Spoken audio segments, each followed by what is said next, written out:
What is up, guys? It is Christ, and we are finally back with another Dream Theater album reaction. I hope you guys are excited. I am definitely as well. It's been way too long since we've checked out more Dream Theater. Now, the vote that won this was the self-titled Dream Theater album with Mike Mangini. And so that's the one we're going to be checking out today. And then the last Mangini record we're going to be checking out is The Astonishing. So let's look and see what this is about before we dive into it. It says, Dream Theater is an album made in 2013 by the band Dream Theater. It is their 12th studio album and the second to feature their new drummer, Mike Mangini. In calling the album Dream Theater, the band tried to define who they were and emphasize that they were moving forward. Reflecting on the decision for Guitar World, Petrucci said, "We wanted to make this album a reference point for fans as far as what Dream Theater is all about."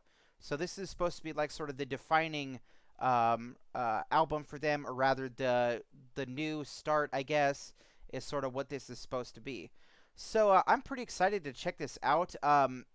In this episode is going to be one of the most requested ones that I've ever gotten, and that is Enigma Machine. So without further ado, I present you False Awakening Suite. Let's see what that's about. Let's see if there's any sort of lyrics for it.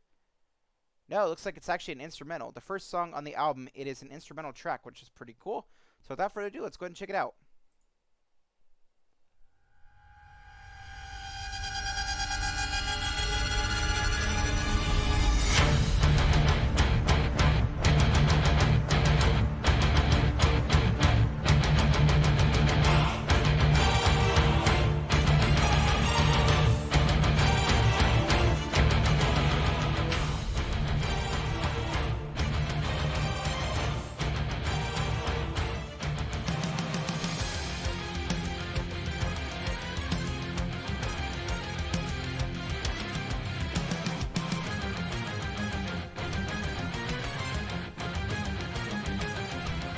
Definitely liking what I'm hearing so far.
Wow, what an explosive intro to the album. That was definitely really nice. It is a little bit on the short side, but that's all right. It's mainly meant as an opener to the album. And man, what an explosive start. This was completely frenetic and full of just high-paced, just I don't know any other word to use, but action. I really enjoyed the different orchestral sort of, I guess, phrases that they were using with the different instruments. I believe that was actually Rudess on keyboard, but I could be wrong. I loved Mangini's drumming. This was actually really good. I was not expecting to like the drums as much. People just, I'm gonna ride the line here and just say that people just tend not to like Mangini, or they prefer Portnoy more. That's the way that I'm going to say that. But I really enjoyed Mangini's drumming on this as well. The one criticism that I had about this song is it was kind of hard to hear the solo that Petrucci was doing. The guitar tone and the orchestral, I guess, plug-in or whatever it was, sort of drowned out the sound of the lead guitar. And so I didn't quite hear a lot of the solo. That being said, I really enjoyed this song. I thought it was a really good way to open up the album. So, yeah, that's what I'm going to say about that. I'm going to rate, we normally rate the record afterwards, so that's what we're going to do. So this is going to be The Enemy Inside. Now let's look and see what it says about it first, before we jump right into it. Okay, The Enemy Inside. The first single from Dream Theater's eponymous 12th studio album. The song received a nomination for Best Metal Performance at the Grammy Awards. Nobody cares about the Grammys. It is all a farce. But, yeah, let's go ahead and check it out. Now, apparently this record is actually on the shorter side, and all the songs are on the shorter side, which the band themselves actually said that that was a challenge, and the final song, I believe it's called Illumination Theory, was where the band sort of just went crazy with it. So I'm definitely looking forward to that at the end. Let's go ahead and check out The Enemy Inside.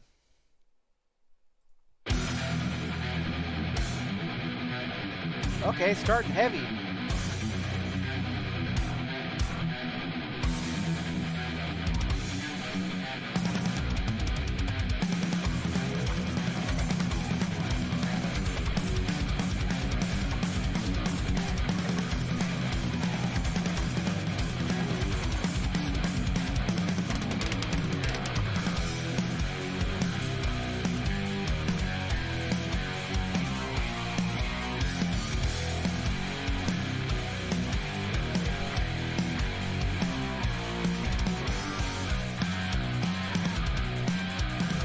A little bit gentler, aren't they?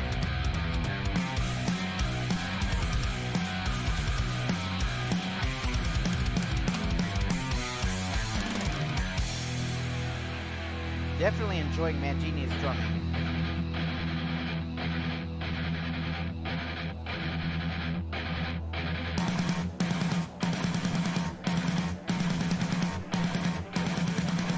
All right, all right.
Oh, okay, yeah, there we go.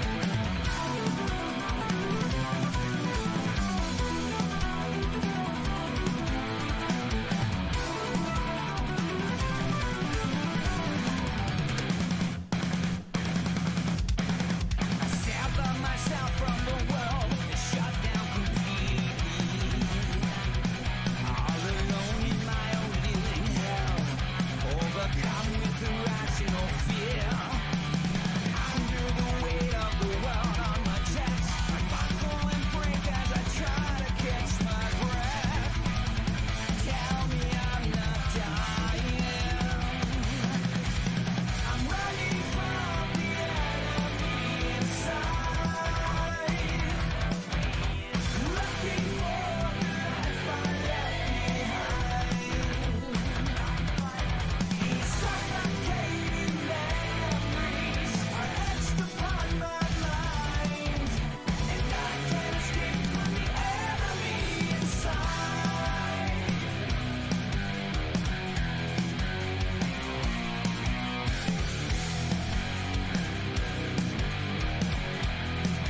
This song's just mean and nasty. I love it.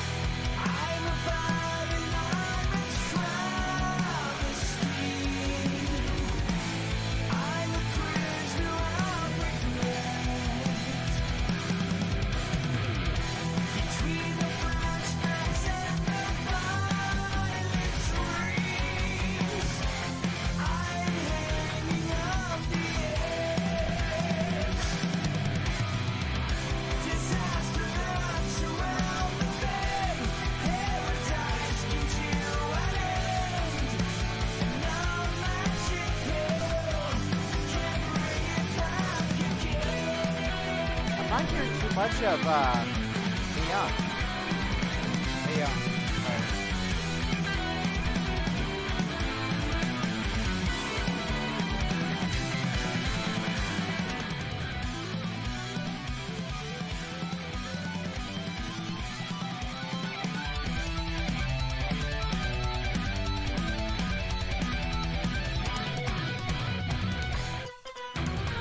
Okay, there we go. The guitar solo was nice. Oh, it's not over yet. Like the wah effect.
There you guys have it. That was The Enemy Inside, and that song, if I had to describe it in 2 words, it would be mean and nasty. The riffs were so dirty, yet they were so amazing. I loved the guitar riffage on this song. It was absolutely amazing. I loved the open, rapid sections, and I love Mangini's double bass that went along. Or rather, I think it's snare shot that went along with it. That was absolutely amazing. I'm continuing to be impressed by Mangini's drumming on this record. This sounds like it's probably going to be my favorite record for his drumming. It was absolutely amazing in the first song, and it's absolutely amazing in this song as well. I have missed Dream Theater or listening to new Dream Theater so much. It is so good to finally be back and check out more of their stuff. Didn't quite work out with doing a bunch of covers by them, but that's all right. Now, I've really enjoyed Rudess's parts. I just wish he was more prevalent in the song. I really enjoyed his. I think it was the interlude in between the chorus and the verse, or maybe it was during a verse. I can't remember exactly where, but his the stuff that he was doing definitely sounded really good and added to the song in a really good way. And I loved both Rudess and Petrucci playing off of each other in this solo. It was absolutely amazing. Labrie's vocals are really good in this record, too. The one criticism I have about this record that I can see is everything is turned up really loud in the mix. And it kind of sounds muddy, and people were actually saying that a dramatic turn of events had a pretty bad EQ. But I'm going to go on a limb and say that I think that this EQ is probably worse. That being said, I still love what I'm hearing. I would say that we are definitely off to an amazing start for an album. So, for the lyrical analysis, I'm pretty sure this song is talking about post-traumatic stress disorder. I believe it's PTSD. Where he says, over and over again, I relive the moment. I'm bearing the burden within, open wounds hidden under my skin. So this definitely sounds like he's going through some pretty rough, unresolved mental issues. I don't know if it's I'm leaning more towards PTSD, but it could actually be something else. He says pain as real as a cut that bleeds. The face I see every time I try to sleep is staring at me crying. That's that's a deep line right there. Um, I don't know if this is essentially. I don't know if this is really about like uh, PTSD from war, but man, I'm gonna go with the PTSD theory because it totally adds up. So he says, "I'm running from the enemy inside, looking for the life I left behind. These suffocating memories are etched upon my mind, and I can't escape from the enemy inside." This is about war. This is about a soldier coming home from war, which would explain the snare shot in the beginning. It had almost like a military beat. I was kind of thinking it was, but I'm definitely glad it was. Now, I think the False Awakening suite was also kind of like this too. I think that they're both linked together. Um, it said, okay, I've already gone over the chorus. I sever myself from the world and shut down completely, all alone in my own living hell, overcome with irrational fear.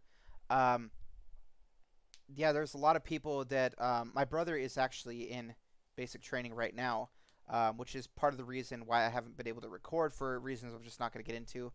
But there's a lot of people who come back completely changed, and they're living with this struggle inside them of the things that they have done and the things that they have to live with, and that's I'm just not going to get any more into it because it could be a trigger for some people, not necessarily in an offensive way, but like bring back memories that are very very unpleasant.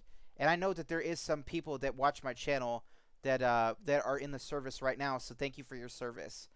Um, but yeah, this song is definitely to raise awareness about PTSD. I always love songs that do this. Confusion by Metallica is also another one that I really, really love. That's more about PTSD. Overall, I am absolutely loving both of these songs that I have heard off of this record. So let's go ahead and look at what the Looking Glass is about.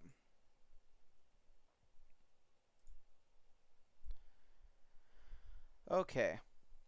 Written by guitarist John Petrucci, The Looking Glass is directed at young artists entering the music who are mesmerized by fame and can't seem to get enough of this despite the compromise this puts on others. Very, very true. I've heard countless stories of this kind of thing. This song is a comment on the current culture of celebrity for celebrity's sake. Very, very true. Glorifying the pursuits, the trivial pursuits of nobodies with skilled publicists and the winners and eventual losers of reality TV shows. The song is about Justin Bieber, Susan Boyle, and One Direction. Shots fired. I will say that I despise all of their music. I I don't know anything about them as a person, but I will say I do not like their music. I have nothing but disdain for the pop culture that, or at least the pop music that is around today. I have complete disdain for it. It says, by contrast, musicians like Dream Theater acquired their fame slowly with years and years of hard work, and during that time they resisted all temptations to sell out uh, their creative liberty to... crap. Stop seeing this ad. Okay.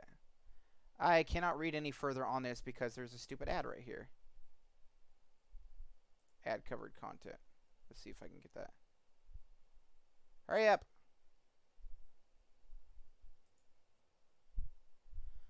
Okay, well, apparently I can't read on that any further. Let me see if I can stretch it out. Okay, there we go. Okay, where were we at? By contrast, musicians like Dream Theater acquired their fame slowly with years and years of hard work, and during that time, they resisted all the temptations to sell out their creative liberties to greedy corporations and exploitative producers. For that reason, they have lasted far, far longer than anybody who breaks through in the current celebrity culture. I'm pretty sure this is someone's opinion on this, so I'm not going to continue reading that. Probably should have noticed it sooner. That being said, it is very, very true. There is so many unrecognized bands because of just people prefer stuff that's easy to digest.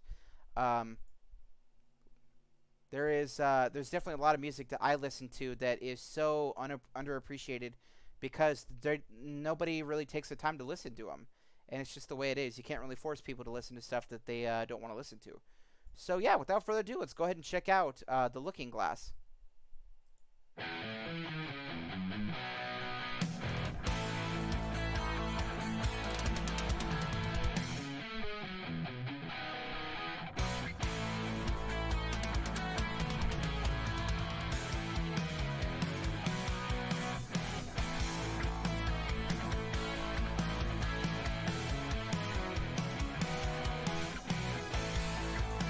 It's almost got an upbeat feel to it.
Ooh, I like that little support by Rudez.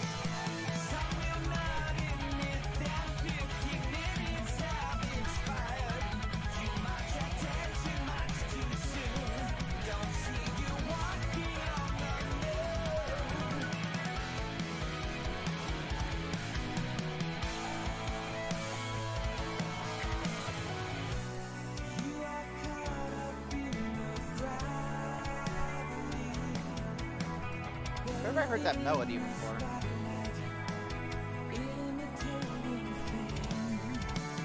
A Nightmare to Remember.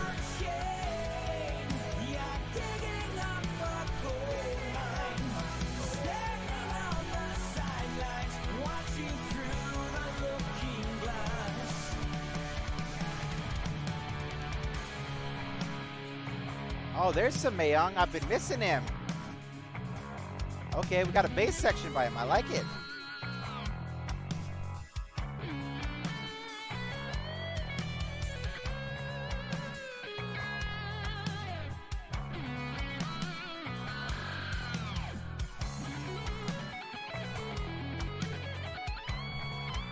Love those arpeggios.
I keep expecting these songs to be louder. I mean, not to be louder, but longer. Sorry.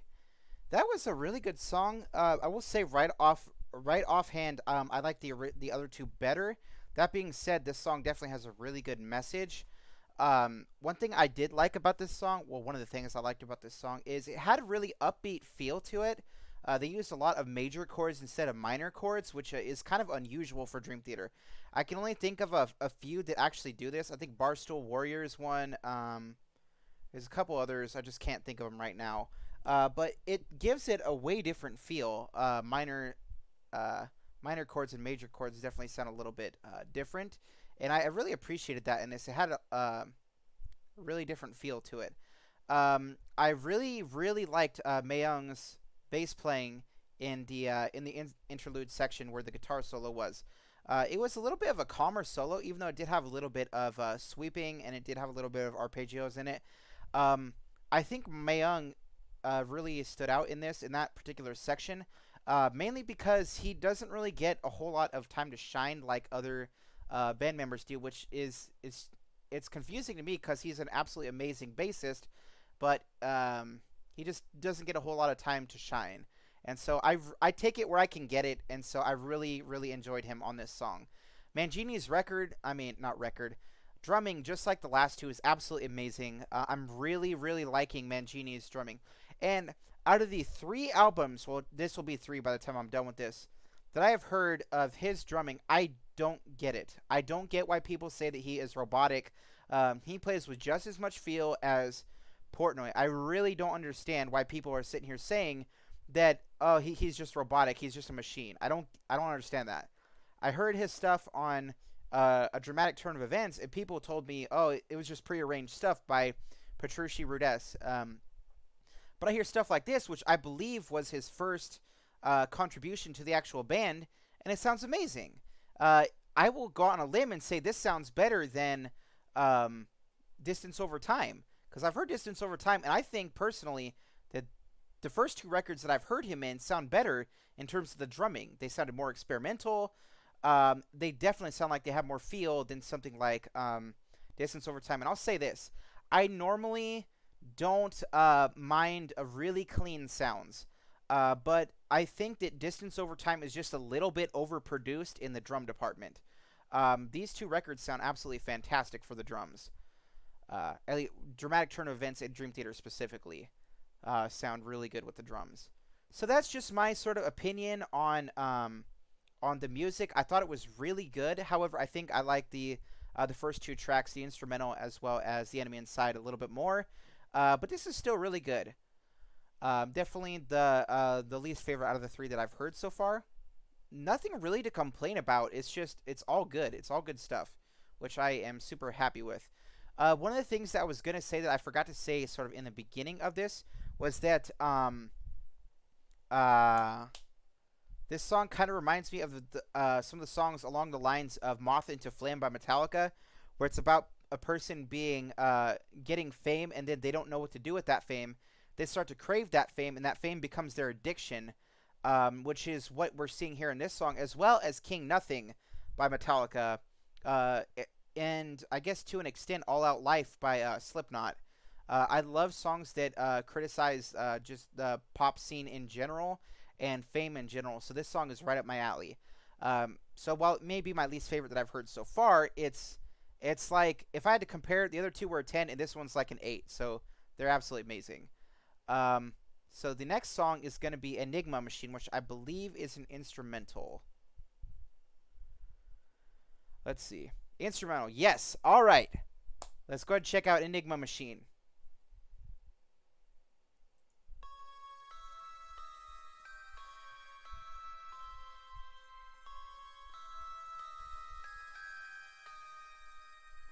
That sounds so creepy. I love it.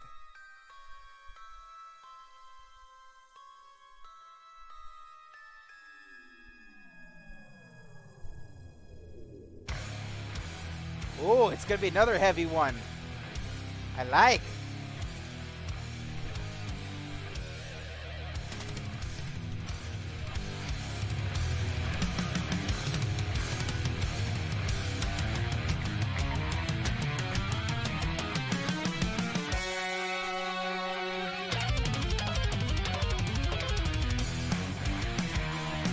Oh, okay.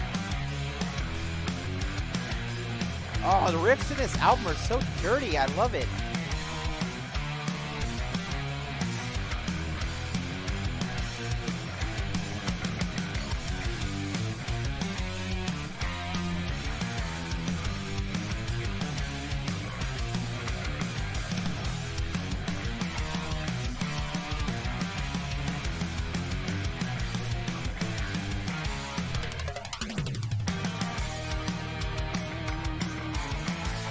Love that ride symbol right there. That's nice.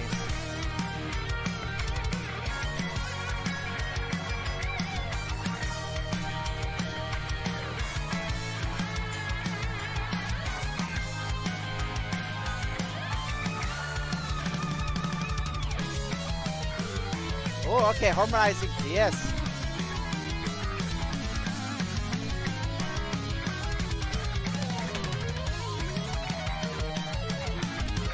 Oh, okay. All right. All right.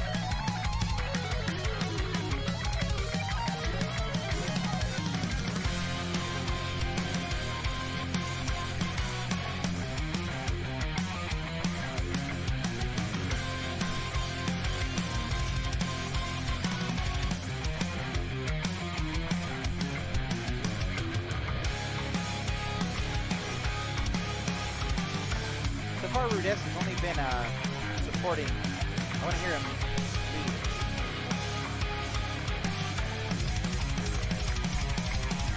Yes. Oh, there we go. Making my voice better.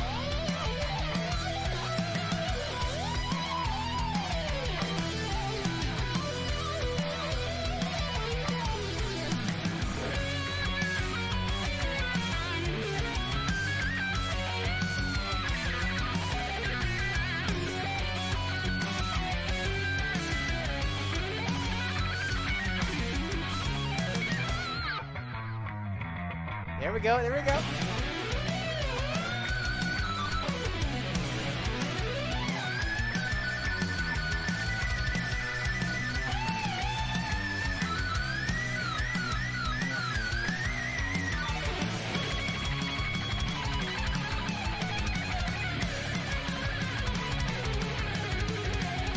Oh, yes.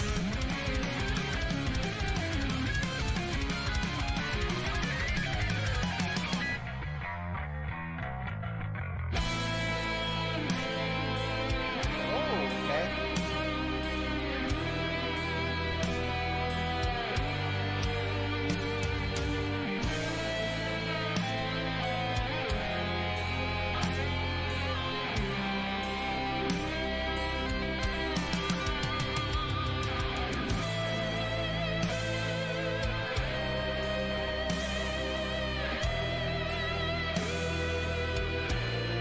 Just noticed up here in the corner there's an attitude symbol.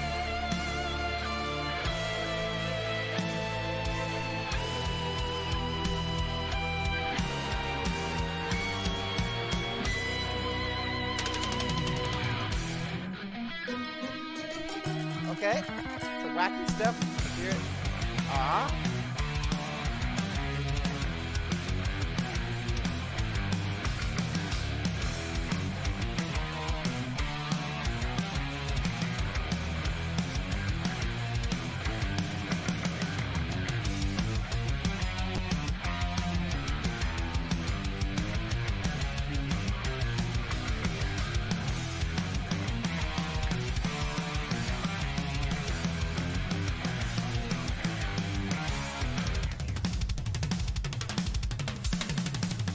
Okay. All right. Ooh, nice.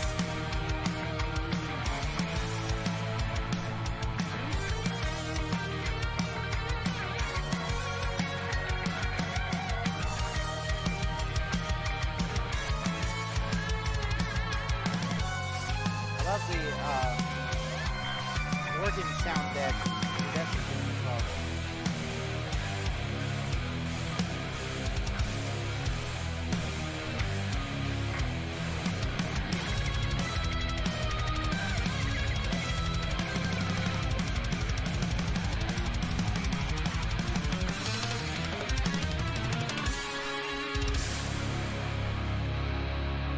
Holy crap. Is it over? Please don't tell me it's over. Ah! That was so good. Okay, Enigma takes the cake for the favorite song of the album so far. Holy crap, that song was full of insane, just dirty sounding riffs. I almost think Petrucci is down. He's down-tuned from where he normally is on this, but I could be wrong. Because this sounds just sounds kind of different than a lot of the records I've heard in the past, but it sounds absolutely amazing. Um, I've really enjoyed Petrucci's riffs on this album, um, and this album is definitely blowing me away so far. I could definitely tell I'm going to be really excited to come back to this. So, um, I really enjoyed Mangini's drumming. I cannot stress that enough. Mangini's, this is probably my favorite Mangini record for drumming. He sounds like an absolute monster on that drum kit. Um, and yeah, I'm loving everything I'm hearing by Mangini. Rudess kind of took a back seat on this one, but he did do some, I guess, a little bit of lead play, and he also did a lot of really cool supporting stuff. Mayung, I heard a little bit during the transitions, but not too much of him. Um, I really want to give him more praises, but it's just it sucks when he's not as prevalent as you want him to be. Um, but overall, this song is definitely a masterpiece. I can see why people have been wanting me to check this one out. This is actually one of my most requested Dream Theater songs back when I was doing just single reactions. So yeah, I'm really happy that I had done this. Now let's see. Let's rank these in terms of how I think they are. So I'm gonna rank Enigma Machine number 1, and then I'm gonna rank The Enemy Inside number 2. I'm gonna rank, what was that called? The False Awakening Suite. False Awakening? No, not that. False Awakening Suite's number 3, and then The Looking Glass is number 4. Overall, absolutely amazing, spectacular record. I could easily tell this is gonna be one of my favorites. This is gonna be right up there with Train of Thought as well as Systematic Chaos for me. Um, so yeah, I'm really, really appreciating this record, and I'm really digging everything I'm hearing. Everything just sounds so mean, so aggressive, and I love it. I haven't heard much of Petrucci's aggressive playing. I mean, he does some heavy stuff, but like not on this level. This is like next level for me, at least for hearing him. So yeah, that's how I'm going to end the video. Absolutely amazing way to end the video. What an album. I cannot wait to check out the rest of this album, guys. So a little bit heads up. By some miracle, it's not up there. By some miracle, you guys have voted to keep Dream Theater going. I haven't recorded the video yet. It's not Wednesday. I'm recording this on Monday. There could be some changes coming. It's going to be turned into Progressive Thursday instead of Dream Theater Thursday. And do not worry, Dream Theater is going absolutely nowhere on this channel. We are going to be continuing to check out records until we are done with them in their entirety. But just a little bit of heads up, if it hasn't happened, then you could just ignore this section of the video. But other than that, I just have one more announcement, and that's that we will be finishing up the record next week. I try not to do more than 4 songs in a video, and there's a very simple reason for that. I have seen YouTube, they don't seem to play my videos when there is more than 4 copyrighted songs in a video, which I've actually done a Christmas video. If you guys didn't see that yesterday, I do apologize. But it actually had 5 songs in it, if I remember correctly. So that one may not even go up at all. You guys may not be able to see that one. I know that when I had streamed the 6 Degrees of Inner Turbulence song reaction, I know that I had to split it up into 2 parts because people weren't able to watch the whole thing in its entirety. So I had to split it up between the 4 songs, between the 8 songs, and then people were able to watch it fine, which is why on my channel you'll see part 1 and part 2. Well, that was because for some reason you can't watch the live video, and I had to split it up into 2 parts.